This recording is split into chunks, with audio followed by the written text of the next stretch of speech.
Amada familia, Dios les bendiga. Bienvenidos a su canal Pan, Leche y Miel. Y estamos aquí para continuar con el libro de Hebreos.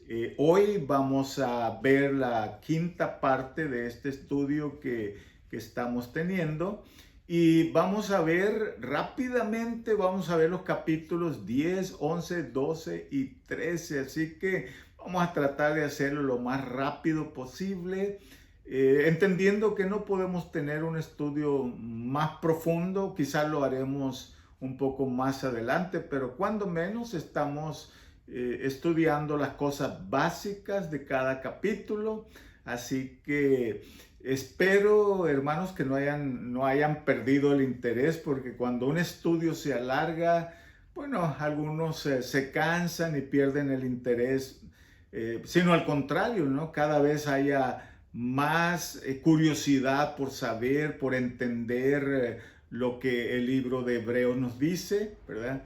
Para empezar, a veces le llamo libro, pero ya en el Nuevo Testamento es una carta o una epístola, algunos le llaman homilia, porque es un estudio como si fuera un sermón, como si fuera un mensaje. Se usa más la palabra libro para el Antiguo Testamento, pero hay más o menos entre libro, epístola, carta. No sabemos quién es el autor ni nada de eso, pero tenemos un buen estudio. Muy bien, habiendo dicho estas cosas, entonces vamos a dar una breve introducción de lo que vamos a ver en estos capítulos. Por ejemplo, en el capítulo 10 que vamos a entrar en este momento, diríamos que el tema trata de el sacrificio perfecto de Cristo. Número 2, la sangre perfecta quita el pecado a todos aquellos que reciben a Cristo como su Salvador personal.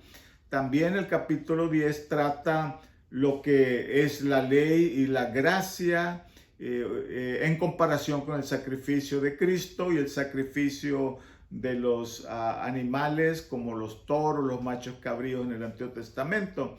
Y dice que la ley es sombra de los bienes venideros. No tiene la sustancia o la imagen misma de los bienes venideros, sino que es un tipo, es una sombra, nos deja ver nada más hasta que venga el verdadero sacrificio, que sería Cristo Jesús. Muy bien. Entrando en el capítulo 11, bueno, es el capítulo de la fe. Vamos a ver una lista grande de hombres, siervos, siervas de Dios, que por su fe lograron grandes cosas, o cómo la fe les ayudó a ellos a vencer los obstáculos, las dudas, las pruebas, las tentaciones, las persecuciones, todo eso a los cuales ellos se tuvieron que enfrentar, y por la fe salieron victoriosos. Entonces vamos a ver hay una lista tremenda, ¿verdad? De siervos y siervas de Dios allí, ¿verdad? No nos vamos a enfocar tanto en estudiar a cada uno de ellos por separado, sino que nos vamos a enfocar más bien en el verso 1 y el último verso de del libro, del capítulo 11, perdón. Entonces vamos a ver esas cosas. Cuando entramos al capítulo 12, entonces inmediatamente la palabra de Dios nos va a llevar a que debemos poner nuestra mirada en Cristo Jesús, en el autor y el consumador de la fe. Debemos resistir las pruebas, las tentaciones, aún dice, hay una expresión, hasta la sangre, o sea, con todas nuestras fuerzas, con fe. Debemos aferrarnos y resistir hasta el último momento y agotar todos los recursos que tenemos a la mano antes de renunciar al servicio de nuestro Dios.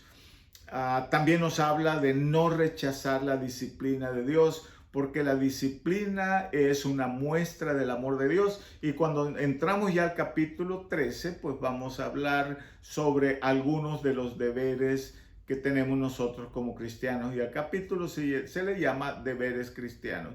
¿Cómo debemos vivir? ¿Qué debemos hacer? Son consejos generales, claro, no habla ahí muy profundamente de algo doctrinal. La doctrina, la enseñanza, la guianza, ya la dejó atrás del capítulo 1 hasta el capítulo 12, el cual estamos leyendo. Y confiando, hermanos, que ustedes ya han leído este libro, esta carta, ya la leyeron ustedes, me gustaría que volvieran a leerla cuantas veces sea necesario hasta que puedan agarrar el contenido de toda la carta, de toda esta epístola. Bien, entonces entremos al capítulo 10, tengan su Biblia abierta, ahí vamos a ver los primeros 4 versículos y vamos a hacer un resumen. Vamos a irlo haciendo así para ir avanzando un poco más rápido. Dice 10:1, porque la ley teniendo la sombra de los bienes venideros, no la imagen misma de las cosas, nunca puede por los mismos sacrificios que se ofrecen continuamente cada año, hacer perfectos a los que se acercan. De otra manera cesarían de ofrecerse, pues los que tributan este culto, limpios una vez, no tendrían más conciencia del pecado.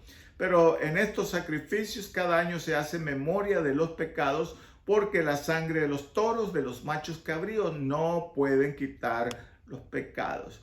Dice que los que tributan este culto, los que continúan haciendo los sacrificios a manera del Antiguo Testamento, o que deseen hacer o continuar con este culto, dice, no están limpios. La sangre de los machos cabríos, de los sacrificios, solamente cubría el pecado, mas no lo borraba. Entonces, haciendo un resumen de estos 4 versículos, primeramente dice número 1, la ley de Moisés es o contiene la sombra de los bienes venideros del reino de Dios. No es la solución, es como si fuera una justificación temporal, porque la sangre de los sacrificios cubría el pecado y la persona quedaba justificada temporalmente. Recordemos que el día de la expiación se hacía cada año, lo que hoy se conoce como Yom Kippur. Entonces, una vez al año el sumo sacerdote entraba para ministrar en el lugar santísimo.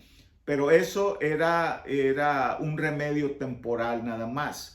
Era nada más cubrir el pecado.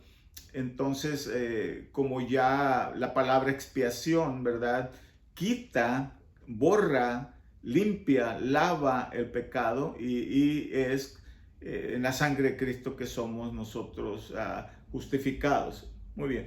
Entonces, número 2, la ley no es ni contiene la imagen verdadera de los bienes venideros de Dios. No es ni contiene, es una sombra, es un tipo, como dice Gálatas capítulo 3, la ley es un ayo para llevarnos a Cristo. Un ayo es una guía que debemos seguir hasta llegar al Señor Jesucristo. Una vez que estamos en Cristo, ya no estamos bajo la ley. Para que usted conozca más acerca de eso, usted puede leer Gálatas capítulo 1, 2 y 3, donde se habla más claramente y usted va a entender lo que es la diferencia entre la ley y la gracia. Ahora, no me malentiendan, la ley no es mala, la ley es buena, la ley es justa, la ley es santa.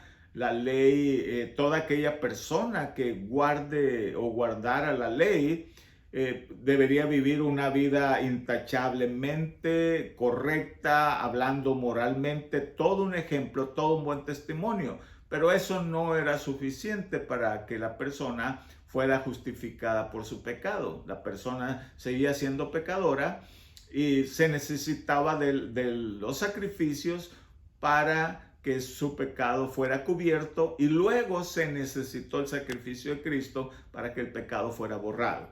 Así debemos entenderlo, ¿verdad?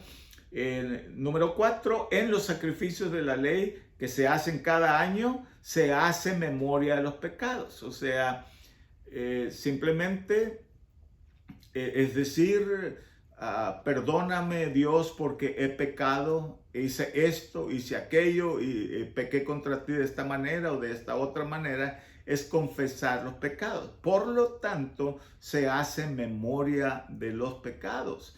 Entonces, si hubieran quedado limpios, ya santificados, ya no se hiciera memoria por los pecados, sino mejor se diera gracias por el perdón, gracias por la salvación, gracias por la justificación, por la redención. Señor, gracias por haber escrito mi nombre en el libro de la vida.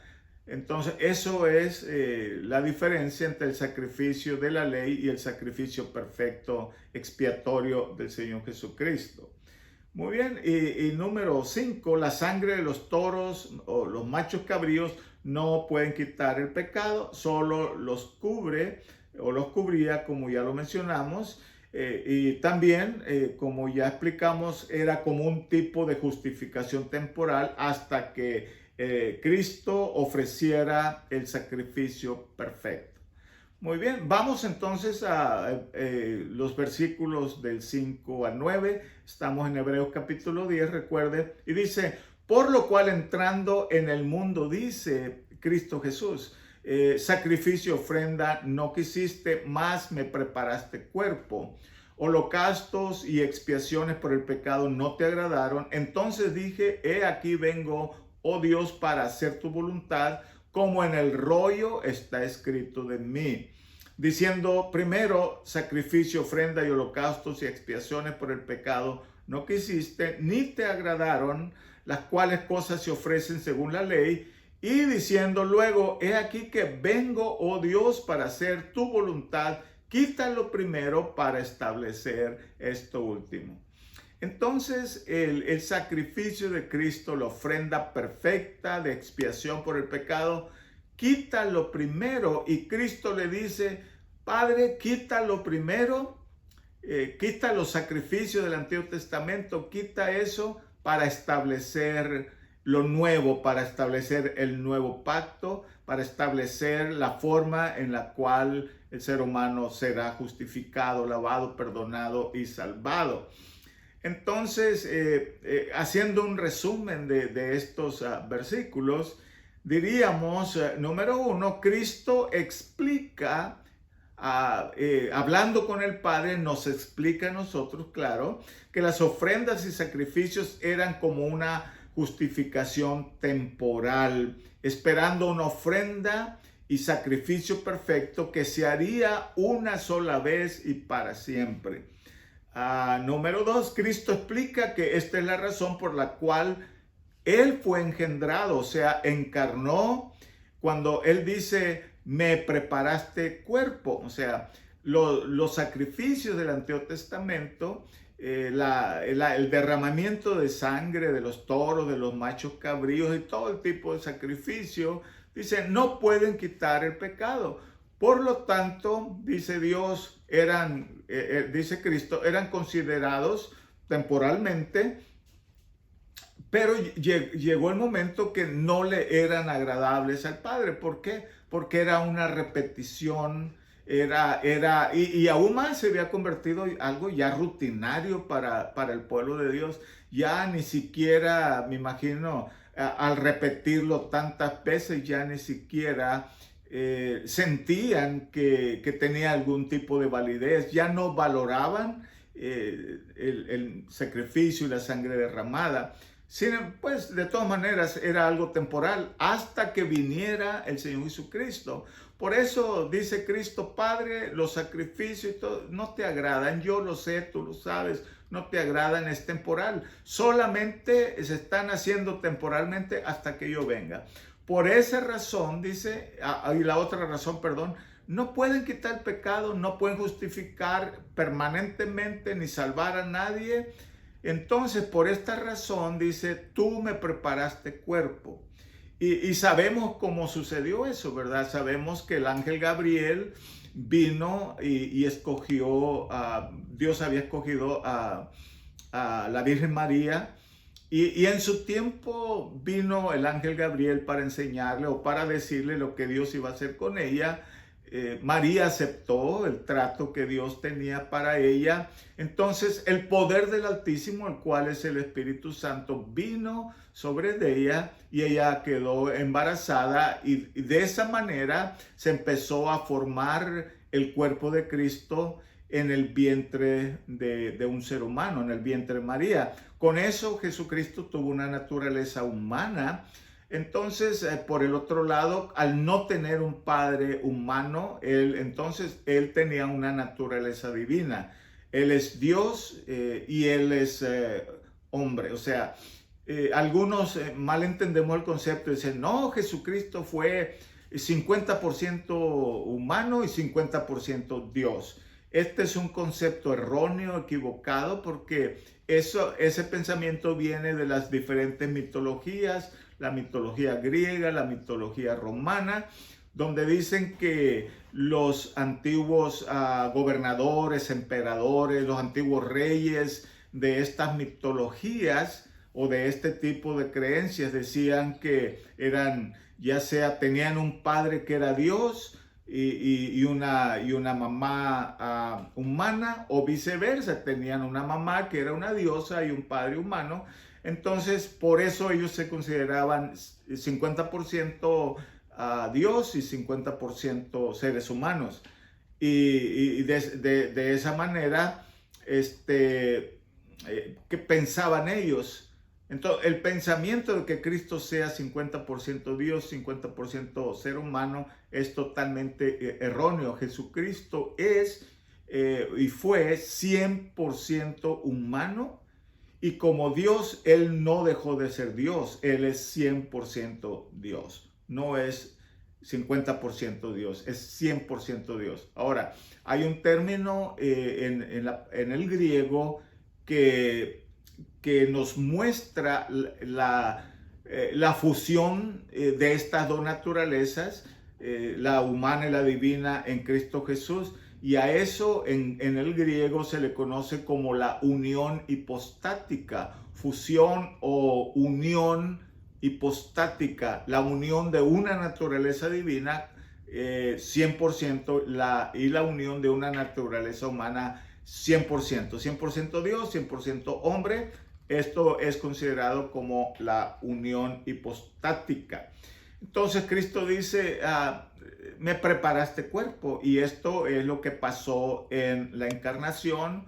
Viene del nacimiento virginal, como el profeta Isaías lo explica ya que una virgen va a concebir allá en Isaías capítulo 9, y ya vemos en los evangelios de Mateo y de Lucas cómo sucedió todo esto, cómo el cuerpo de Cristo fue preparado y cómo duró 9 meses en el vientre, cómo nacen el proceso de gestación de todos los niños, su nacimiento igual, su desarrollo, su crecimiento, ¿verdad? Hasta que él cumplió el tiempo correcto para empezar a ministrar. Número 2, Cristo explica que esta es la razón por la cual él fue encarnado, ¿verdad? Cuando el Padre le preparó un cuerpo para eso. Número 3, Cristo es el holocausto, la ofrenda y la expiación perfecta por el pecado de la humanidad. Ahí se revela el plan de Dios, el propósito de Dios por el cual Cristo obtuvo un cuerpo perfecto, nació perfecto y sin pecado, como decimos, ¿verdad? Sin pecado concebido. Eso quizás nos explica un poquito que la naturaleza humana pecaminosa, el pecado, esa naturaleza viene a través del linaje del varón, no de la mujer, ¿verdad? No le echemos la culpa a la mujer, porque si viniera a través de la mujer, entonces quizás Cristo hubiera nacido en pecado, ¿verdad? Pero, y como todo el resto de la humanidad, desde Adán hasta acá, ahora nosotros somos hijos de varón a través de una mujer. Entonces todos hemos heredado una naturaleza pecaminosa. Cristo no heredó una naturaleza pecaminosa porque no es descendiente de un varón, sino directo del Espíritu Santo. Muy bien, espero no haberlos confundido con eso, ¿verdad? Número 3, Cristo es el holocausto, la ofrenda perfecta. Número 4, y Cristo le dice al Padre, Padre, vengo para hacer tu voluntad. Yo soy un siervo obediente, voy a ofrecer mi cuerpo en sacrificio, voy a hacer la expiación perfecta, eterna y una vez para siempre por los siglos de los siglos. Con un solo sacrificio, con una sola ofrenda, esta idea, este pensamiento se viene repitiendo en toda la carta de los hebreos, para que nuestra mente esté puesta en lo que Cristo hizo en la cruz del Calvario. Vamos del verso 10 en adelante entonces. Dice, en esta voluntad somos santificados mediante la ofrenda del cuerpo de Jesucristo, hecha una vez y para siempre. Y ciertamente todo sacerdote está día tras día ministrando y ofreciendo muchas veces los mismos sacrificios, que nunca pueden quitar los pecados. 12, pero Cristo, habiendo ofrecido una vez para siempre un solo sacrificio por los pecados, se ha sentado a la diestra de Dios, de ahí en adelante esperando a que sus enemigos sean puestos por estrado de sus pies, porque con una sola ofrenda hizo perfectos para siempre a los santificados. Yo creo que está tan claro lo que Cristo logró en la cruz del Calvario, lo cual muchos seres humanos se rehúsan a creer o aceptar, y quieren añadirle, hay religiones que le quieren añadir al sacrificio de Cristo una salvación que es por gracia, por fe, quieren que sea mantenida por medio de las obras, ¿verdad? Eso es imposible. La obtenemos por fe y la mantenemos por fe también, ¿verdad? La obtenemos por gracia y la mantenemos por gracia también, ¿verdad? Haciendo un resumen de estos versículos que acabamos de leer, dice que en esta voluntad somos santificados. ¿Qué realmente significa eso? La voluntad del Padre era que Cristo ofreciera su sacrificio en expiación perfecta. Por lo tanto, la voluntad de Cristo era obedecer al Padre y hacer la voluntad del Padre. Cristo ofreció la expiación perfecta y en Él somos santificados, lavados, justificados y perdonados y salvados una vez y para siempre. Más o menos estamos entendiendo que la salvación, una vez que Dios la da, no la quita. Ahora, eso es una ocasión para vivir la vida en una manera de libertinaje. No, los cristianos no pensamos así de ninguna manera, ¿verdad? Los hijos de Dios se esmeran, se esfuerzan por mantenerse o por santificarse diariamente y también por obedecer a la palabra de Dios y mantenerse apartados del pecado, ¿verdad? Una persona que usa esa gracia para vivir en libertinaje, casi estoy seguro que no ha nacido otra vez. Entonces, está convencido, pero no convertido, ¿verdad? Ha nacido una vez, mas no ha nacido la segunda vez del Espíritu Santo. Cristo ascendió a los cielos y entró en el santuario celestial, en el propiciatorio celestial, en el arca del pacto celestial, con su propia sangre. No sabemos mucho cómo lo hizo, ¿verdad? Porque la sangre de él fue derramada en la tierra, pero ¿por qué fue derramada en la tierra? Porque en la tierra está el pecado. Para borrar el pecado de la tierra, porque en el cielo no hay pecado, en el reino de Dios no hay pecado. Entonces la sangre de Cristo, la cual derramó en la tierra, no solamente cubrió, sino borró. O sea, es como tener un ticket, ¿verdad? Es como tener un pagaré ahí que solo es válido para los que reciben a Cristo como Salvador personal. Si una persona quiere ser salvo, pero no recibe a Cristo como su Señor y Salvador personal, esa sangre no es aplicada en su cuenta. Es como presentarse delante del Padre y decir, mire, aquí tengo una nota con todas las cosas que yo debo. Debo esto, debo todo. Aquí está todo mi pecado, aquí está toda mi vida, todas las cosas malas que yo he hecho, aquí están. Y el padre toma esa nota y dices, ok, ¿cómo quieres cómo quieres arreglar esto, digamos? Y usted dice, bueno, voy a trabajar ardientemente, de aquí en adelante voy a empezar a ayudar a los pobres, de aquí en adelante voy a portarme bien, de aquí en adelante voy a empezar la iglesia, de aquí en adelante voy a leer la Biblia, de aquí en adelante voy a hacer cosas buenas, todo eso bueno. Entonces el padre le va a decir, ok, bueno, ve, hazlo. Pero pasará toda su vida y va a morir así, y todo lo que haga no le alcanzará para ser salvado, para ser perdonado, justificado.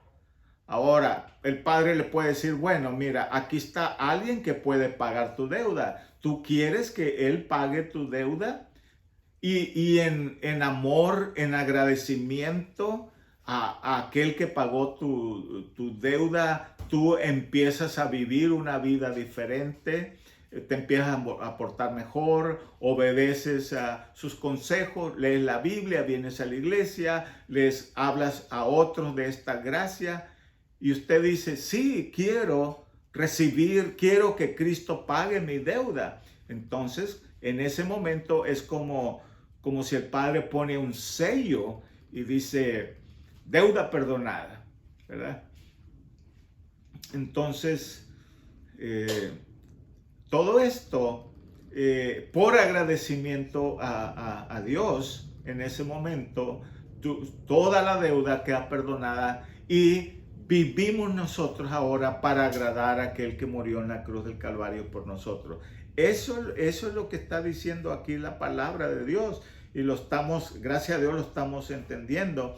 Y Cristo está ahora ministrando en el santuario celestial como el sumo sacerdote según el orden de Melquisedec, no el orden de Aarón, no de la tribu de Leví, sino según un orden nuevo, el orden de Melquisedec, para ministrar en favor de los herederos de la salvación.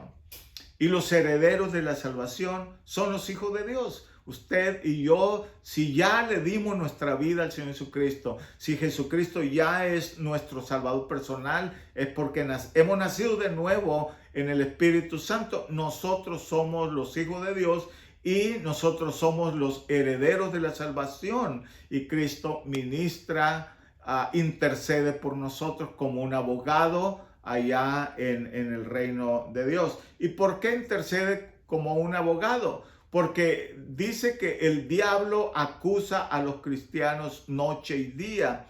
No terminamos de cometer un pecado nosotros cuando el diablo ya está acusándonos. No terminamos de decir una mentira cuando el diablo ya la está diciendo. Y dice, y mira aquel pastor, mira aquel líder, mira aquel hermano, mira aquella hermana. ¿No dicen que son hijos? ¿No dicen que te obedecen? ¿No que cantan muy bonito? ¿No que...? Entonces Cristo dice, sí, claro, yo lo sé, yo los veo, pero yo pagué por ellos, yo pagué por ese pecado también, ¿verdad?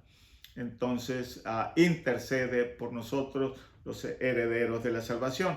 Y Cristo ministra en el santuario celestial, pero al mismo tiempo Él está sentado a la diestra del Padre.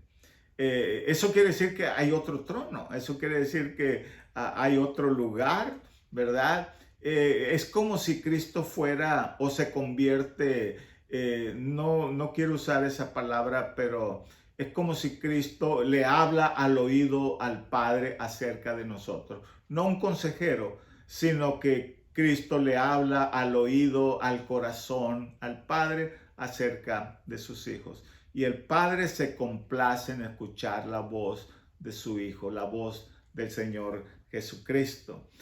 Porque sabe el Padre que lo que hizo Cristo fue perfecto y la santidad de Dios quedó intacta. No se quebró este atributo de Dios, lo que es la santidad y la justicia de Dios, sino que sí hubo un juicio y sí hubo un castigo, una pena, y la pena fue de muerte, y Cristo murió. Cristo pagó la pena de muerte que nosotros deberíamos haber pagado, y en Cristo Jesús es que somos perdonados.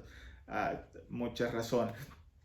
Vamos a ver del verso 15 en adelante. Dice que nos atestigua lo mismo el Espíritu Santo, porque después de haber dicho, este es el pacto que haré con ellos después de aquellos días, dice el Señor. Esta es una profecía del Antiguo Testamento, por cierto. Pondré mis leyes en sus corazones y en sus mentes las escribiré. Añade, y nunca más me acordaré de sus pecados y transgresiones, pues donde hay remisión de pecados, no hay más ofrenda por el pecado. Nunca más me acordaré de sus pecados. ¿Los pecados de quién? Los pecados de los que han recibido a Cristo como Señor y Salvador.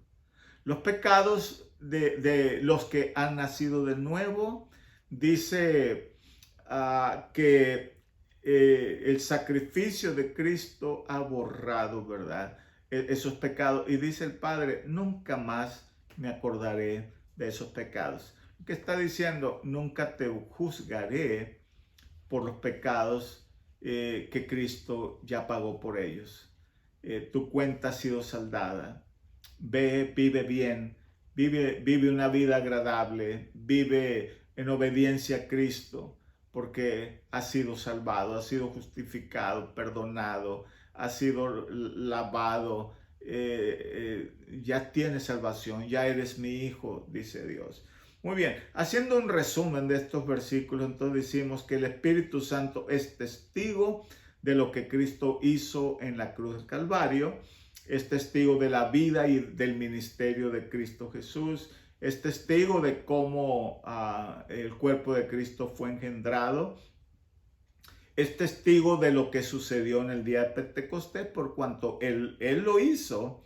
En el día de Pentecostés se cumplió la profecía del profeta Joel, Joel capítulo 2, y fue el Espíritu Santo el que hizo que esa profecía se cumpliera, que descendiera el Espíritu Santo sobre 120 personas que oraban y esperaban en el aposento alto.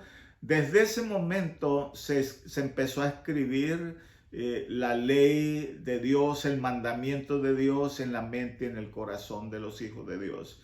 Todo aquel que nazca de nuevo en Cristo Jesús, la ley de Dios, los mandamientos de Dios están escritos en la mente y en el corazón de las personas. El sacrificio de Cristo fue perfecto y borra completamente el pecado de todos aquellos que le reciben como Señor y Salvador. Vamos a ver el verso 19 en adelante. Así que, hermanos, teniendo libertad para entrar en el lugar santísimo por la sangre de Jesucristo, por el camino nuevo y vivo que Cristo nos abrió a través del velo, esto es el velo de su carne, y teniendo un gran sacerdote sobre la casa de Dios, según el orden de Melquisedec, acerquémonos con corazón sincero, en plena certidumbre de fe, purificados los corazones de mala conciencia y lavados los cuerpos con agua pura. Mantengámonos firmes sin fluctuar la profesión de nuestra esperanza, porque fiel es el que prometió. Y considerémonos unos a otros para estimularnos al amor y a las buenas obras, no dejando de congregarnos como algunos tienen por costumbre, sino exhortándonos, y tanto más cuando ven que aquel día se está acercando. El día cuando Cristo venga, el día cuando lo veamos en las nubes, que venga a recoger a su pueblo, ¿verdad? Tenemos libertad, ¿verdad? Hay 4 cosas que me gustaría resaltar de estos versículos. La primera, la sangre de Cristo abrió el camino al lugar santísimo, o sea, a la presencia de Dios. Número 2, ¿cómo sucedió esto? Bueno, hubo una señal, se rasgó el velo del templo terrenal. Recordemos que en la muerte de Cristo, cuando dijo consumado es y expiró, dice que hubo un terremoto tembló la tierra, el templo se rasgó de arriba, el velo del templo se rasgó de arriba a abajo, quedó descubierto el lugar santísimo terrenal, en el cual el sacerdote solamente podía entrar una vez al año. Quedó abierto el santuario terrenal, el lugar santísimo, y eso era una señal para entender que en el santuario celestial se abrió también totalmente la cortina, desapareció la barrera, y esa barrera es la barrera de pecado, y Cristo entró ya habiendo sido santificado, justificado. Los pecados de toda la humanidad que él llevó en la cruz del Calvario quedaron sepultados completamente, o como dice la palabra, que el acta de los decretos que nos era contraria quedó clavada en la cruz del Calvario, y en su muerte Cristo expió los pecados de toda la humanidad. Y yo creo que en la tumba quedaron todos los pecados de la humanidad. Cuando Cristo resucita con un cuerpo glorificado, un cuerpo de carne y hueso, por cierto, pero glorificado, sin relación con el pecado. Recordemos que él nunca pecó, 2 Corintios 5:21, no pecó, pero dice: aquel que no conoció pecado, por nosotros el Padre lo hizo pecado, para que fuésemos nosotros hechos justicia de Dios en Cristo Jesús. Así que tenemos ahí, ¿verdad? Una enseñanza tan tremenda, ¿verdad? Número 2, se rasgó el velo, ¿verdad? Para darnos a entender que también el velo del templo se había abierto. Número 3, nuestro sacerdote, que es Cristo, ministra ahora en el santuario celestial. Recordemos que unos capítulos atrás dice que si Cristo estuviera en la tierra, ni siquiera pudiera ser sacerdote, de acuerdo a la ley. ¿Por qué? Bueno, porque el sacerdocio viene de la tribu de Leví, el sumo sacerdocio viene a través de Aarón, y Jesucristo era de la tribu de Judá. Por eso hay una nueva orden sacerdotal, y es el orden de Melquisedec. Entonces, número 4, dice un consejo: manténganse firmes, hagamos buenas obras de justicia, no paremos de congregarnos para adorar, edificarnos mutuamente y evangelizar a las almas perdidas. Aquí está, las buenas obras son resultado de la salvación, y no la salvación resultado de las buenas obras. Somos salvos primero y luego vivimos una vida haciendo buenas obras. Hagamos buenas obras. Dice, porque las buenas obras son testimonio de que Dios habita en nosotros, de que somos hijos de Dios. Y no dejen de congregarse, dice. A veces nos cansamos. Yo estoy casi toda la semana haciendo una u otra cosa en el templo, en la iglesia.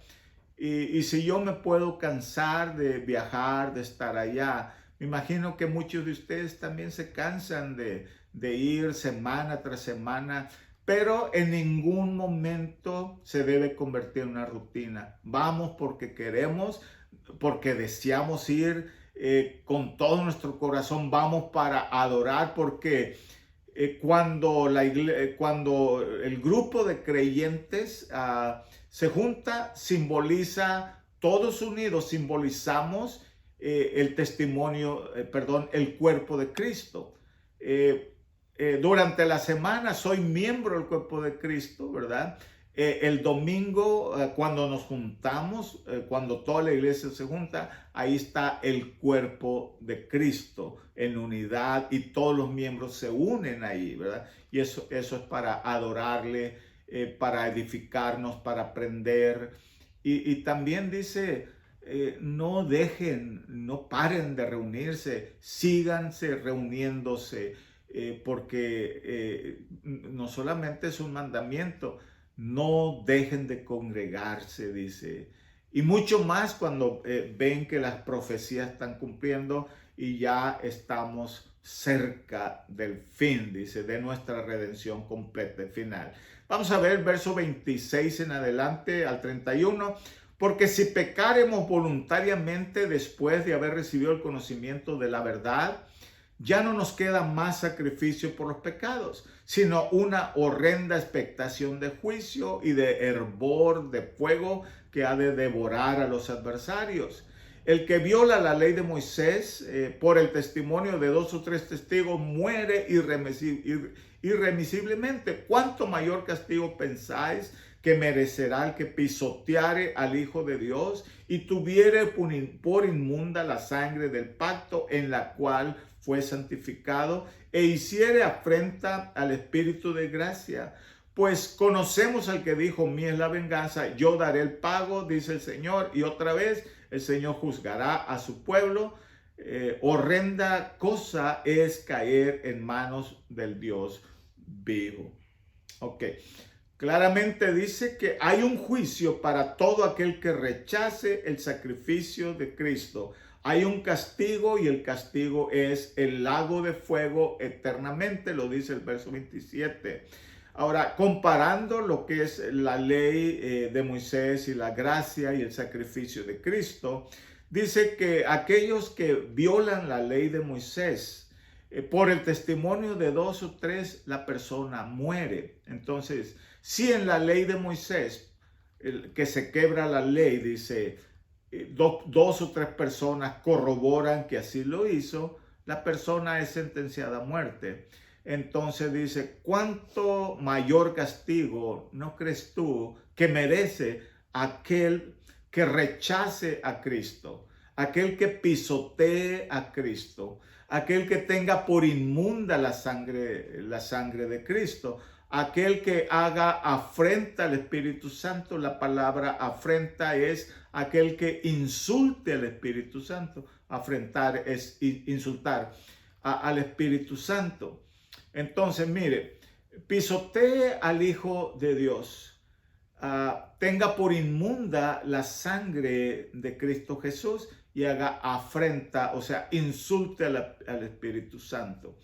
Entonces, algunos se confunden aquí, dicen, mira, está diciendo que cuando un cristiano hace eso, un cristiano no va a pisotear jamás, hermano. Una persona que ha nacido de nuevo no va a pisotear al Hijo de Dios. No estamos hablando de una desobediencia. Los cristianos, ningún cristiano, obedece 100% en todas las áreas de su vida al Señor Jesucristo. Obedecemos en unas, pero somos desobedientes en otras. Tenemos victoria en una área de nuestra vida, pero tropezamos en otra. En algunas áreas nos hemos santificado, en otras áreas pecamos. Pero yo no conozco a ningún cristiano que haya nacido de nuevo, o sea, no que se llame cristiano, no que esté convencido, sino que haya nacido, convertido al Evangelio y haya nacido de nuevo, de acuerdo a lo que le explicó Jesucristo a Nicodemo en Juan capítulo 3, versos 3 y 5. El que no nazca de nuevo no puede ver el reino de Dios. El que no nazca del agua y del Espíritu no puede ver el reino de Dios. Y de acuerdo a Juan capítulo 1, verso 13, no nacido de voluntad de varón, sino de Dios. Entonces, si es nacido de nuevo en Cristo Jesús, no conozco a un cristiano que pisotee al Hijo de Dios.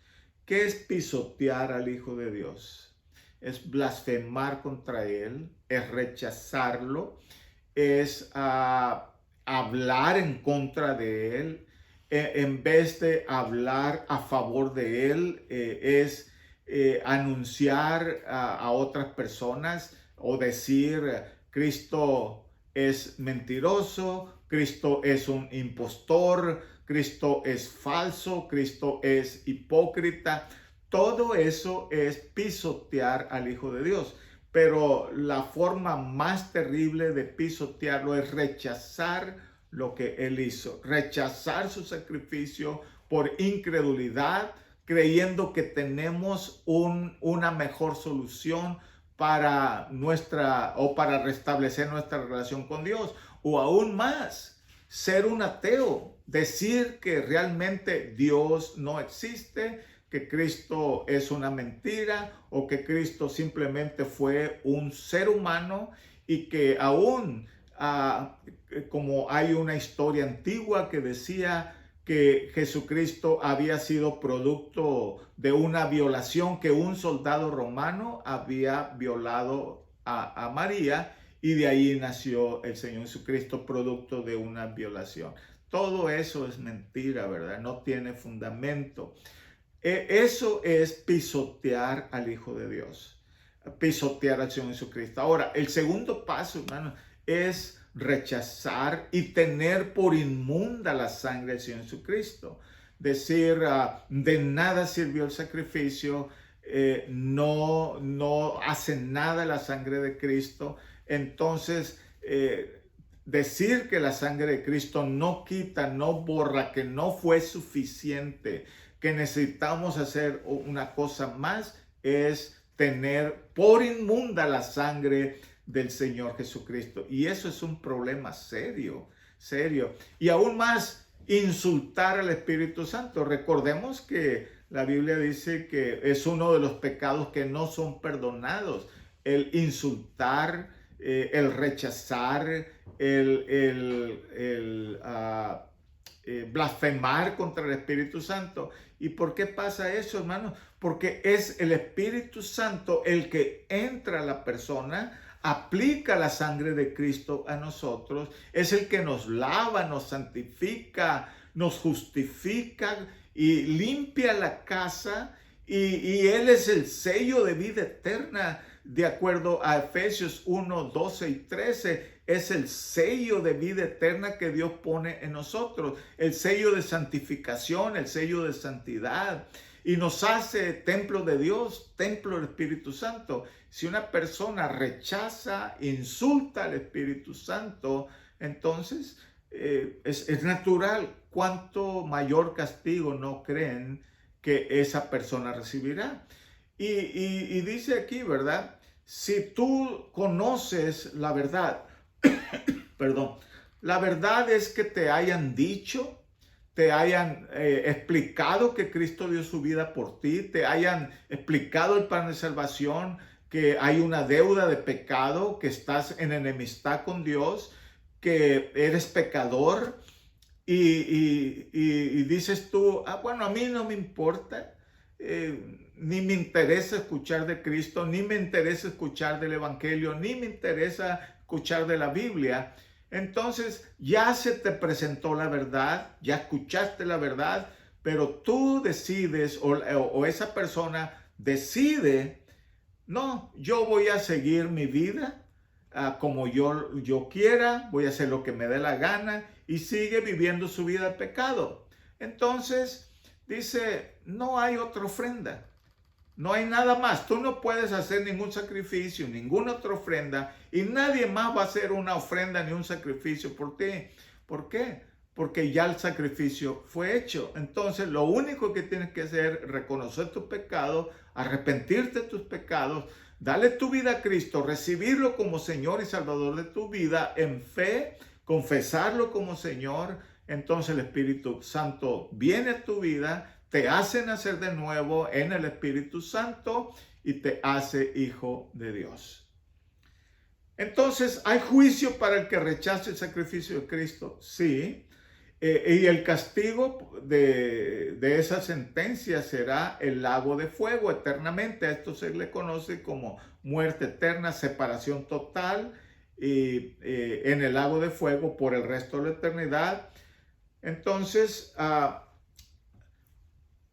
mi consejo es mejor arrepentirnos y darle nuestra vida al Señor Jesucristo. Bien, vamos a ver los versos 32 en adelante. Pero traer a la memoria los días pasados en los cuales, después de haber sido iluminados, iluminados, ¿sí? Sostuvisteis gran combate de padecimientos. Por una parte, ciertamente, con vituperios y tribulaciones fuisteis hechos espectáculo, y por otra, llegaste a ser compañeros de los que estaban en una situación semejante. Porque de los presos también os compadecisteis, y el despojo de vuestros bienes sufristeis, con gozo, sabiendo que tenéis en vosotros una mejor y perdurable herencia en los cielos. No perdáis pues vuestra confianza, que tiene grande galardón, porque os es necesaria la paciencia, para que, habiendo hecho la voluntad de Dios, obtengáis la promesa. Porque aún un poquito, y el que ha de venir vendrá y no tardará. Mas el justo por la fe, vivirá por la fe, y si retrocediere no agradará a mi alma. Pero nosotros no somos de los que retroceden para perdición, sino de los que tienen fe para preservación del alma. Y aquí se explica en el verso 39 lo que estaba explicando hace un momentito. Nosotros no somos de los que retroceden. O sea, un hijo de Dios no retrocede. El verdadero hijo de Dios permanece, prosigue a la meta. ¿Por qué? Porque hay una fuerza interior, la cual es el Espíritu Santo, que nos impulsa a ir más adelante. Y por esa fuerza dice que ellos resistieron las luchas, las pruebas, las persecuciones, y juntamente con el resto de la iglesia y los hermanos, entonces resistieron valientemente todas las persecuciones. Las persecuciones de aquel tiempo, hermano, no eran solamente críticas o injurias, no, eran persecuciones, eran arrestos, eran puestos en cárcel, eran golpeados, eran torturados para que negaran que eran hijos de Dios, para que negaran a Jesucristo como el Señor y Salvador de sus vidas, ¿verdad? Pero resistieron. Se acordaron de los presos, eso quiere decir contribuyeron, llevaron alimento, proveyeron para que los que estaban presos tuvieran abrigo, porque las cárceles de aquel tiempo no son como las de aquí, ¿verdad? Allá eran frías, húmedas, oscuras, y que quizá le daban un pan al día a las personas, pero ellos llevaron alimento, llevaron ropa, cosas para ayudarles a los que estaban presos. Y cuando la Biblia habla de presos, la Biblia habla de los presos que eran los hijos de Dios, que eran perseguidos. Malentendemos un poquito el versículo. Ahora nos acordamos de los presos, pero para poderles llevar el evangelio, nada más, ¿verdad? Y poderles presentar a Cristo, ¿verdad? Muy bien. Bueno, eso fue el resumen del capítulo 10. Entremos rápidamente al capítulo 11. En este capítulo, como ya hemos visto, vamos a ver los héroes de la fe. Nos relata una lista y cómo la fe de ellos fue probada por fuego, y esta lista de hermanos, hermanas, salieron victoriosos, ¿verdad? La lista usted la puede leer en Hebreos capítulo 11. Vamos a ver 2 versículos nada más de este capítulo, por cuanto la mayoría del capítulo trata de cómo cada uno de ellos fue probado en su fe y salió victorioso, ¿verdad? Pero vamos a ver el verso número 1. Dice: es pues la fe, la certeza de lo que se espera, la convicción de lo que no se ve, porque en ella alcanzaron buen testimonio los antiguos. Por la fe entendemos haber sido constituido el universo por la palabra de Dios, de modo de lo que se ve fue hecho de lo que no se veía. Es la fe la certeza, el pleno convencimiento, la plena convicción, el pleno razonamiento, entendimiento de lo que se espera. Ok, para que la fe tenga, no quiero decir validez, sino para que haga efecto, para que sea procesada, para que impacte y haga su trabajo la fe, quiero que pongamos en la atención primeramente, dice, en lo que se espera. ¿Ok? Entonces, ¿qué es lo que nosotros esperamos? Porque de acuerdo a lo que nosotros esperamos, la fe va a actuar, ¿verdad? ¿Qué esperamos? Bueno, en el calendario de Dios esperamos nosotros el pronto regreso del Señor Jesucristo. La fe me hace estar convencido de que Cristo viene, me hace seguir estando convencido de que Cristo va a venir. Yo espero, ya soy salvo, ¿verdad? Ya Jesucristo es mi Señor. Entonces yo espero que mi salvación sea total y completa. Ya es un hecho en mi vida. No va a suceder, ya ha sucedido en mi vida. Mi nombre ya está escrito en el libro de la vida. Entonces la fe me hace estar convencido de mi salvación. Yo espero que Dios me proteja. Yo espero, entonces la fe me hace esperar la protección de Dios. Yo espero que Dios me bendiga. La fe me hace esperar la bendición de Dios. Yo espero que Dios me perdone los pecados cuando peco y vengo en arrepentimiento a pedir perdón de Dios. La fe me hace convencer que Dios me oye y tiene misericordia para mí y me perdona mis pecados. Yo espero que Dios me bendiga el resto de mi vida como cristiano. La fe me hace esperar la bendición de Dios como cristiano. Yo espero servirle a Cristo con todas mis fuerzas. La fe me hace servir a Cristo con todas mis fuerzas. Ve cómo la fe actúa en cada área de nuestra vida, pero es en base a lo que nosotros estamos esperando. Ahora, si no conocemos la Biblia, si no conocemos las promesas de Dios, por ejemplo, yo espero que Dios cumpla sus promesas, pero si yo no conozco las promesas de Dios, entonces, ¿cómo puede actuar la fe? Yo tengo que conocer las promesas de Dios y esperar en las promesas de Dios. La fe me hace confiar y esperar que Dios va a cumplir todas las promesas que Él ha hecho. Ahora, yo espero vivir eternamente en su reino. Entonces, la fe me hace tener esa esperanza de que voy a vivir eternamente en el reino de Dios. Entonces, ve cómo la fe actúa. Entonces, la fe es la certeza, entonces, es la convicción de lo que yo espero. Yo espero hacer la voluntad de Dios. La fe me ayuda a hacer y a cumplir con la voluntad de Dios. Entonces, la fe va a actuar en cada área de nuestra vida en base a lo que esperamos de Dios. Si Cristo ha dicho que va a venir, mi fe me hace esperarlo pacientemente. Ahora, como hijo de Dios, yo sé que voy a pasar tribulación, voy a pasar persecución. Bueno, la fe me hace resistir la tribulación.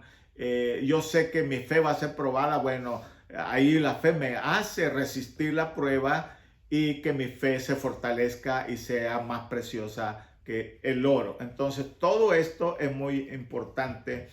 Y entonces dice que la fe, por esta fe alcanzaron buen testimonio. Entonces, por la fe, yo espero alcanzar buen testimonio delante de Dios, delante de los hombres. Entonces, la fe me hace vivir mejor, portarme mejor, tener un mejor comportamiento como un hijo de Dios.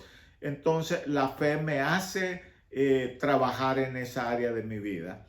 Y la fe me explica que el mundo fue creado. O sea, el mundo no existía, el mundo no se veía. Y cuando dice la palabra que el mundo fue hecho de lo que no se veía, en realidad el mundo no existía, pero no existía, una pregunta, el mundo existía en la mente, en el corazón de Dios.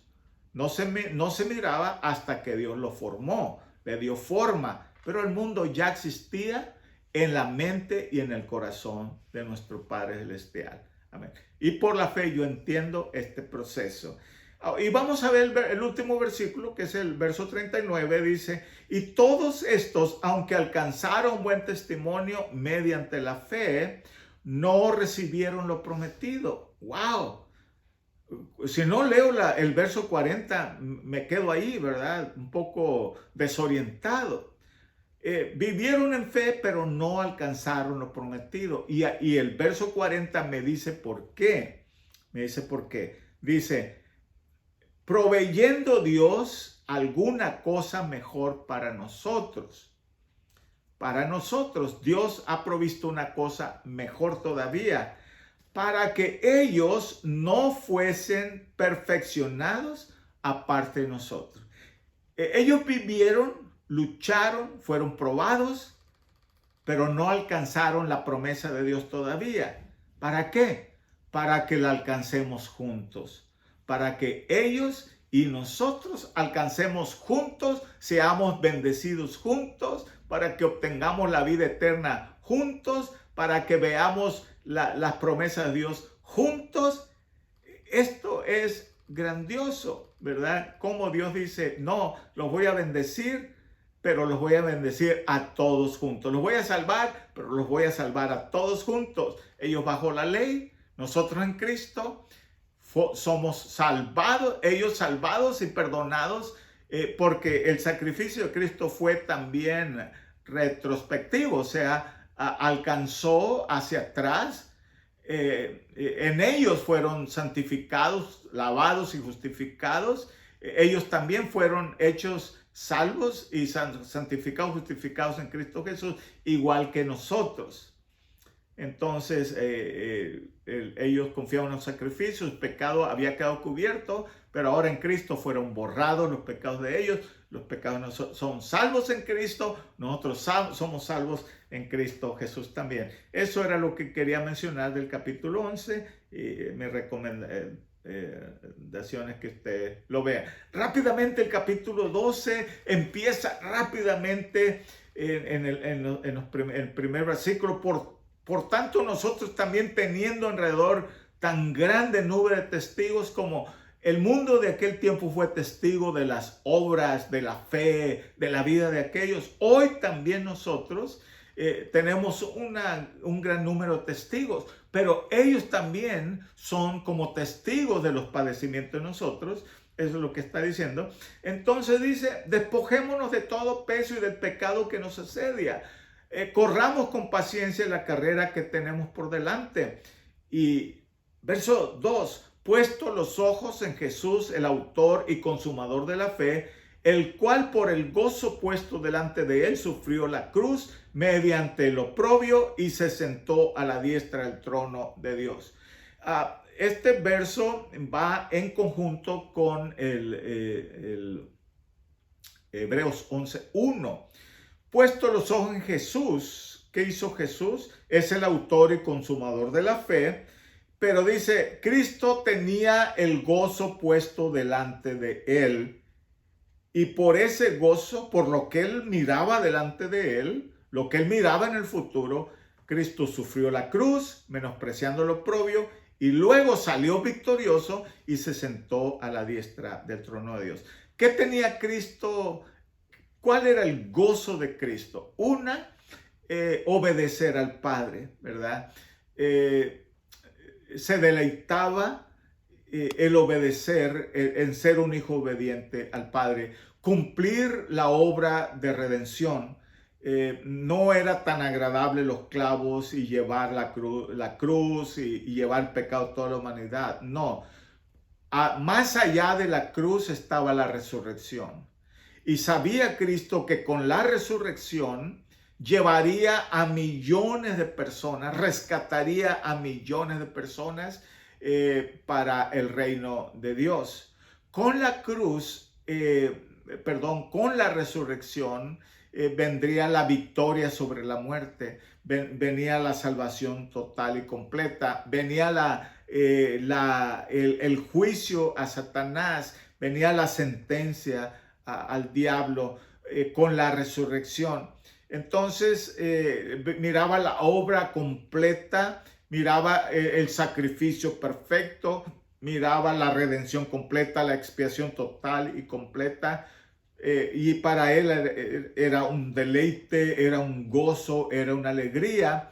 Y cuando dice la fe, la certeza de lo que se espera, entonces aquí está lo que Cristo esperaba lograr con su sacrificio. Eso era una motivación. Entonces, cuando uno mira el premio, uno mira el galardón, uno mira la recompensa, uno tiene que tomar una decisión y dice, no importa lo que venga, no importa lo que suceda, el dolor, el sacrificio, la tristeza que yo pueda suceder, las luchas, las pruebas, son temporales, pero el galardón, el premio, la herencia, la vida eterna será totalmente permanente. Entonces, eso para nosotros debe ser fuerza.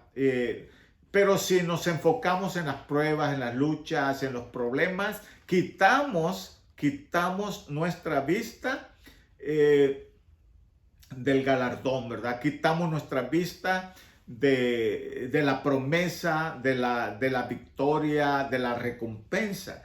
Por eso dice el verso 2, puesto los ojos en Jesús, el autor y consumador de la fe, el cual por el gozo puesto delante de él, sufrió la cruz menospreciando lo oprobio, y luego viene la victoria, se sentó a la diestra del trono de Dios.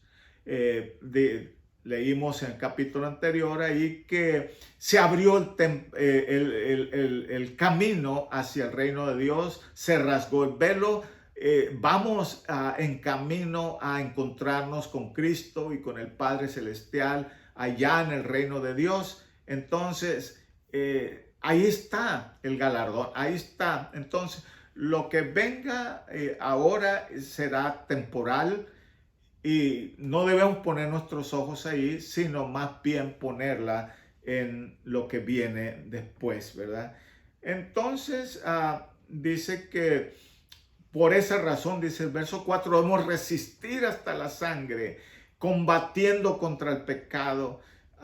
No despreciemos, dice verso 5, la disciplina del Señor. No desmayes cuando eres reprendido por Él, porque el Señor al que ama disciplina y azota a todo aquel que recibe por hijo.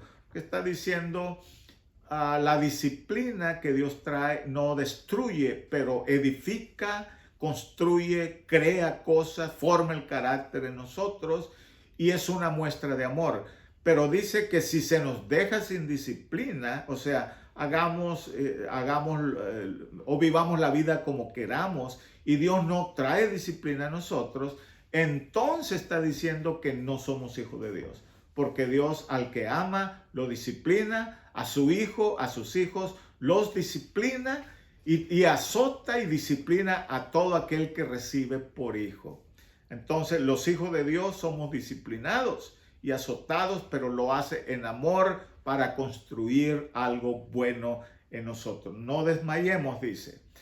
Muy bien, en los siguientes versículos dice, ¿qué pasa con aquellos que rechazan la gracia de Dios? Verso 12 en adelante, dice, por lo cual levantad las manos caídas, las rodillas paralizadas, hacer sendas derechas para vuestros pies, para que lo cojo no se salga del camino, sino que sea sanado. Seguir la paz con todos y la santidad, sin la cual nadie verá al Señor. Mirar bien, no sea que alguno deje de alcanzar la gracia de Dios, que brotando alguna raíz de amargura os estorbe y por ella muchos sean contaminados. No sea que haya algún fornicario o profano como Esaú, que por una sola comida vendió su primogenitura, porque ya sabéis que aún después, deseando heredar la bendición, fue desechado y no hubo oportunidad para el arrepentimiento, aunque la procuró con lágrimas. Entonces, lo que está diciendo aquí, para aquel que rechaza, para aquel que no quiere, para aquel que desea vivir su propia vida, entonces no hay más esperanza, dice. se mencionan dos cosas aquí en estos versículos. Una, los hijos de Dios que por amargura, por que se forma ese sentimiento a veces de odio o de amargura, quedan presos en alguna situación y todo esto, ya siendo hijos de Dios, dice que la gracia y la misericordia de Dios no se pueden manifestar completamente. Y los otros son los que rechazan, ¿verdad?, el plan de Dios, rechazan completamente el amor de Dios, rechazan completamente la gracia de Dios, y entonces dice que no hay esperanza para ellos completamente, ¿verdad? Entonces, es importante, ¿verdad? Y cuando ve usted el verso 16, dice, no sea que haya algún fornicario o profano como Esaú. Entonces aquí está hablando ya del pecador y dice que puede ser que haya algún fornicario, y cuando menciona la palabra profano, fornicario o profano, está hablando de personas que no solamente han caído o viven una vida de fornicación. La palabra fornicación puede ser, hermanos,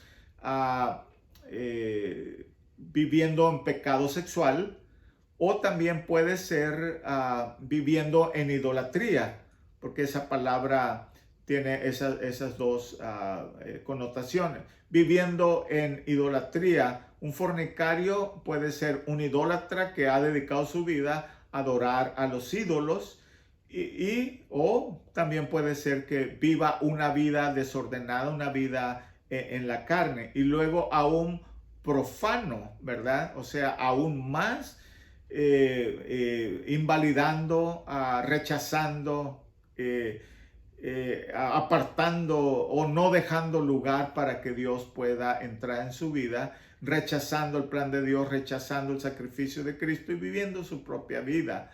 Y pone de ejemplo a Esaú, que vendió su primogenitura. Él tenía derecho por haber nacido primero, pero no le importó, la vendió, no la quiso, y después no la pudo recuperar, ¿verdad? Entonces la oportunidad está en una persona mientras vive, pero una vez que muere la persona no tiene más oportunidad. Ya que muere no se puede arrepentir ni nada de eso. Y la primogenitura, la cual se menciona aquí, hermanos, es a la bendición de Dios. A recibir, en este caso, una doble porción de herencia, a tener un liderazgo dentro del pueblo de Dios, a poder servir lo que son las bendiciones de la primogenitura, ¿verdad? Doble porción a ocupar un lugar de liderazgo, y todo eso, dice, no la puede recibir. Entonces, hay algunos cristianos que por su pecado no pueden servir en la capacidad que ellos desean servir en la iglesia, porque han tenido mal testimonio. No pueden ser ni predicadores, ni maestros de escuela dominical, ni ocupar un diaconado, ocupar un liderazgo dentro de la iglesia por su pecado. Entonces pasa, hermanos, lamentablemente en muchas personas. Ok, vamos a ver los versos 12 al 17, por lo cual 18 al 24, perdón, porque no os habéis acercado al monte que se podía palpar y que ardía en fuego, en oscuridad. Esto es el monte Sinaí, donde Moisés recibió las tablas de la ley. Al sonido de la trompeta, es el verso 19, y a la voz que hablaba, la cual los que oyeron rogaron que no se les hablase más. No se acercaron a ese monte, dice, o sea, al monte Sinaí, verso 20, porque no podían soportar lo que se ordenaba. Si aún una vez te tocara el monte, sería apedreada o pasada por dardo. Y tan terrible era lo que se veía que Moisés dijo, estoy espantado y temblando. Eso es el monte Sinaí, todo lo que sucedió allá en el libro de Éxodo cuando Moisés recibió los 10 mandamientos. Y el verso 22 dice que se han acercado al monte de Sión, el monte de Sión es Cristo Jesús, pero el monte de Sión también se le llama a la ciudad donde está ubicada la ciudad de Jerusalén, que originalmente era el monte Moría, donde Abraham iba a sacrificar a su hijo Isaac como tipo de Cristo. Cristo vino y fue sacrificado en el monte Moría. El verdadero Isaac fue sacrificado ahí, ¿verdad? Dios no permitió que Isaac fuera sacrificado porque no tenía razón. Solamente Dios probó la fe de Abraham. Pero Cristo, el verdadero Cordero de Dios, fue sacrificado en el monte Moría, que está en Judea. Y también se le llama pues monte de Sión a este lugar, y ahí está Jerusalén, y ahí Jesucristo fue sacrificado. Y por eso al monte de Sión, a la ciudad del Dios vivo, Jesucristo es llamado, ¿verdad? Jerusalén, perdón, es llamada la ciudad del gran rey, la ciudad del Mesías, que es Cristo Jesús. Pero esto sucedió en la tierra. Pero el verso 22 está haciendo alusión a algo más grande todavía, y vamos a leerlo. Dice: sino que os habéis acercado al monte de Sión, a la ciudad del Dios vivo, Jerusalén, la celestial. Entonces, en Cristo nos acercamos a la ciudad celestial. Somos ciudadanos de la ciudad celestial, es lo que está diciendo. A la compañía de muchos millares de ángeles, ¿verdad? Los ángeles se pasean por esta ciudad. Seremos compañeros de ellos. Estaremos entre los ángeles, dice. Y el verso 23, nos hemos acercado a la congregación de los primogénitos que están inscritos en los cielos. Los primogénitos son todos aquellos que han sido salvos, las primicias, los primogénitos de la salvación, ¿verdad? Ya su nombre está escrito en el libro de los cielos. Y nos hemos acercado al Dios juez justo de todos, a los espíritus de los justos, hechos perfectos, a Jesús el mediador del nuevo pacto, y a la sangre que habla mejor que la de Abel. Todo esto es una gran bendición, ¿verdad? Nos hemos acercado a Cristo, por la sangre que habla mucho mejor que la de Abel. 25 al 29 dice: mirad que no desechéis al que habla, porque si no escaparon aquellos que desecharon al que los amonestaba en la tierra, mucho menos nosotros sí desechamos al que amonesta desde los cielos, la voz del cual conmovió entonces la tierra, pero ahora ha prometido diciendo: aún una vez más, y conmoveré no solamente la tierra, sino también el cielo. Y esta frase, aún una vez, indica la remoción de todas las cosas movibles como cosas hechas para que queden las inconmovibles. Así que recibiendo nosotros el reino inconmovible, tengamos gratitud, mediante ella sirvamos a Dios, agradándole con temor y reverencia, porque nuestro Dios es fuego consumidor. Dios está diciendo: voy a traer juicio, vendrá en la gran tribulación, voy a remover todas las cosas presentes y voy a establecer un reino nuevo. Empieza con un reino milenial en Cristo Jesús, ¿verdad?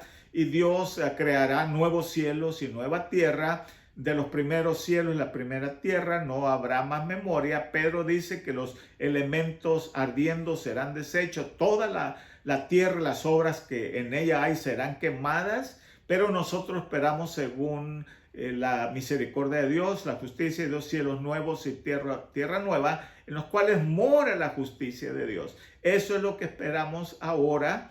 Y aquí lo anuncia: el sistema de gobierno que tenemos será removido, serán removidas todas las cosas, la tierra pasará por fuego, será quemada, las obras, todo será removido. Veremos, bueno, la iglesia no verá eso, pero pasará durante la gran tribulación, cuando los juicios de Dios, las 7 copas, las 7 trompetas, ¿verdad?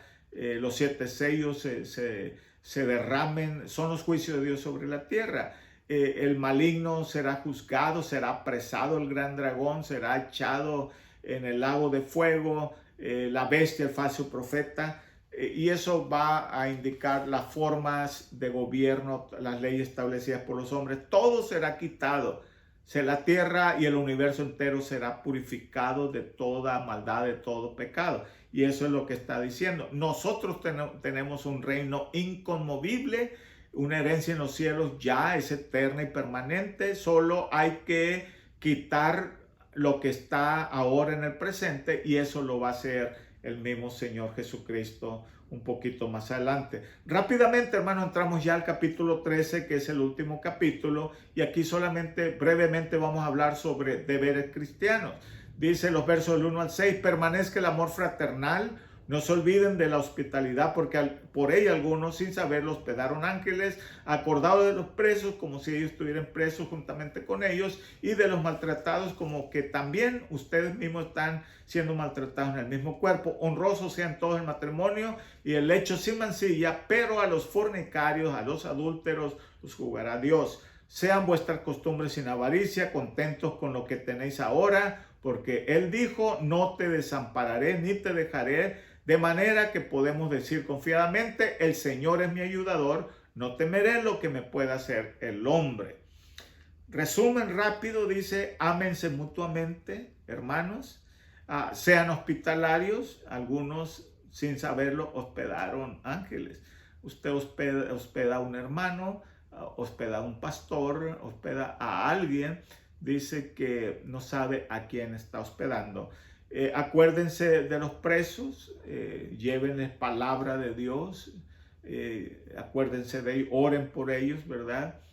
Para que se arrepientan sobre todo, están presos. Estos presos que menciona aquí eran perseguidos por ser cristianos. Hoy lamentablemente los presos que están ahí es por ejemplo aquí en nuestros países porque cometieron delitos, pero en algunos lugares hay presos por servir a Cristo. Entonces, no nos olvidemos de ellos, y también tengan un matrimonio honroso. Mire, en medio de todo eso se acuerda del matrimonio. Entonces, estos son consejos para nosotros. Sean fieles. Matrimonio, el esposo, séale fiel a la esposa, séale fiel a su esposo. Tengan un matrimonio honroso, dice, que se vea la honra, que se vea el cuidado, que se vea el amor, que se vea cómo el matrimonio honra y glorifica el nombre de Dios, el matrimonio viniendo junto a la iglesia, el matrimonio trayendo a los hijos a la casa de Dios. Todo eso es honra, ¿verdad? Y ya los versos 7 en adelante dice, acuérdense de vuestros pastores. Mire, en la misma palabra de Dios le dice a la iglesia, a ustedes le dice, acuérdense de sus pastores que les hablaron la palabra de Dios, consideren cuál es el resultado de su conducta, ¿verdad? Imiten su fe. No está promoviendo que imiten una conducta desordenada, ¿verdad? Imiten las cosas buenas de sus pastores. Si el pastor es un hombre de oración, imítenlo. Si es un hombre que gana almas, imítenlo. Si es un hombre que estudia la palabra, imítenlo. Si es un pastor activo, sean activos. Pastor es amoroso, imiten su amor. El pastor es maduro espiritualmente, sean maduros. Entonces, imiten su fe, dice. El verso 8 está ahí incrustado para hacernos un recordatorio de Cristo. Jesucristo es el mismo ayer, hoy y por los siglos. Está diciendo que Jesucristo es eterno, permanece, ¿verdad? Desde el siglo hasta el siglo, y hace alusión al atributo de la eternidad de Cristo, ¿verdad? Por eso es el mismo ayer, hoy y por los siglos, el mismo amor, el mismo poder, la misma gracia, la misma autoridad, el mismo deseo de salvar a la humanidad permanece en el corazón de Cristo Jesús. Él es eterno. No se dejen llevar, dice el verso 9, de doctrinas extrañas. Conocen la verdad, permanezcan en la verdad, conozcan su Biblia, conozcan la palabra de Dios, mediten en la palabra de Dios para que puedan reafirmar su corazón.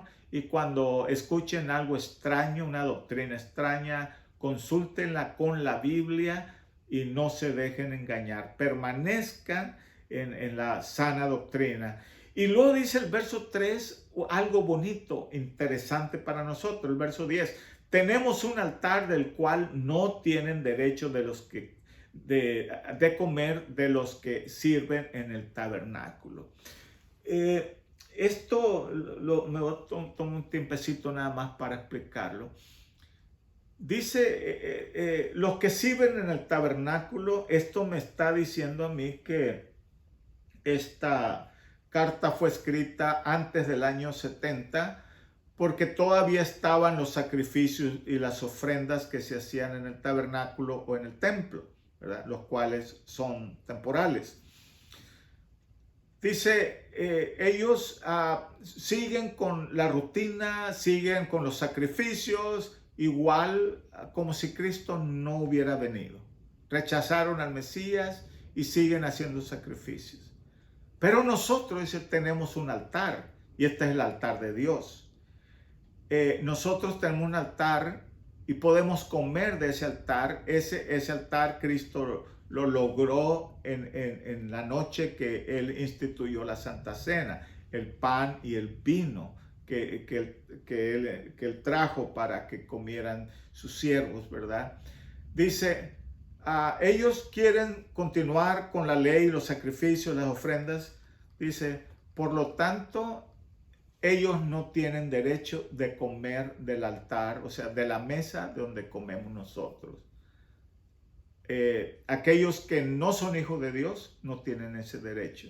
Nosotros tenemos el honor, el privilegio de comer de la mesa, o sea, del altar que Cristo puso para nosotros, ¿verdad? Entonces,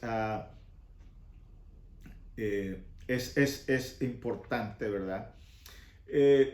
Ya lo último, así como los cuerpos de los sacrificios se quemaban fuera del campamento y el sacerdote traía y introducía la sangre, así Cristo lo hizo de igual manera, y Cristo salió afuera del santuario, salió afuera de la ciudad también para padecer. Eso nos dice que la crucifixión de Cristo fue fuera de los muros de Jerusalén, pero la sangre de Cristo fue presentada en el santuario celestial. Entonces dice, nosotros de esa manera salgamos fuera del campamento, imitando lo que Cristo hizo, llevemos en nuestro cuerpo el vituperio, llevemos las señales de la cruz, llevemos las señales de los latigazos, las señales de la corona de espinas en nuestras vidas, en nuestra vida diaria, viviendo piadosamente, siendo y vestidos de humildad. Y no se olviden de ayudar a los que están en necesidad. Verso 15, ofrezcamos siempre a Dios por medio de Cristo sacrificio de alabanza, fruto de labios que confiesan su nombre. Confesar su nombre delante de nosotros de los hombres, es predicar el evangelio para que más personas escuchen el evangelio, porque de estos sacrificios se agrada a Dios, dice el verso 16, y otra vez en el verso 17 vuelve a decir, obedezcan a vuestros pastores y sujétense a ellos, porque ellos velan por sus almas como quienes han de dar cuenta, para que no lo hagan, para que lo hagan con alegría y no quejándose, porque esto no es provechoso, ¿verdad? Entonces, esto pues me toca a mí, ¿no? Los pastores velamos, oramos por ustedes, les enseñamos la palabra, no podemos obligarnos porque ese no es nuestro trabajo, sino aconsejarles a que sean obedientes, a que les sirvan a Cristo, ¿verdad? Y cuando alguna de las ovejas se porta mal y arremete contra el pastor, ¿verdad? Porque eso pasa, ¿no? Arremete contra el pastor, no entendiendo el mensaje. Y me estoy refiriendo no a un pastor que ande en conducta desordenada, ¿no? Me estoy refiriendo a alguien que cumple, que predica, que les ama, alguien que cuida de las ovejas. Y con todo eso hay algunas personas que dicen, ¿y por qué me tengo que someter? ¿Y por qué tengo que obedecer?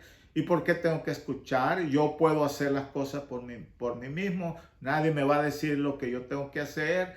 y tratan de competir con la autoridad del pastor. Eso es un problema serio delante de Dios.